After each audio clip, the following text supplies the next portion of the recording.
Kız uşağı bahar kimidir ince, soyuq küləklərdə tək qalmır heç vaxt.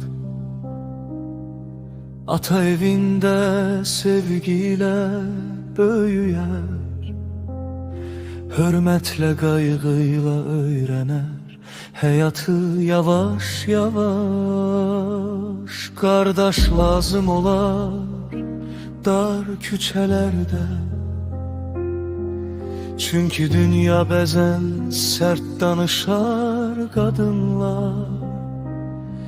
Bir çiyin, bir dayak, bir doğma nəfəs insanı ayaqda saxlayar qaranlıqda. Qadın tənhalıq üçün yaranmayıb, onun ürəyi ev olmaq üçün döyünür. Bir səs eşitmək, bir el tutmaq üçün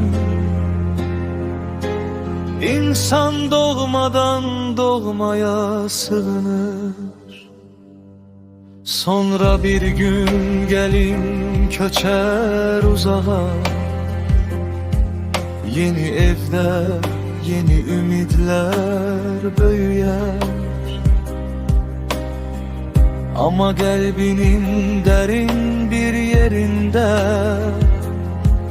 ata ocağının ışığı sönmez hiç vakt. İller keçer, saçlarına den düşer. Hayat insanı yorup sakitleştirer. Bir gün oğlunun kolundan tutup gider. Çünkü kadın ömrü boyu doğmalarla güçlenir.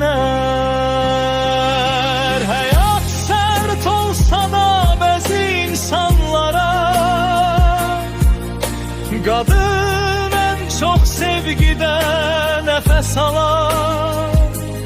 Tenhalıkda aşk kimidir kadının ruhuna,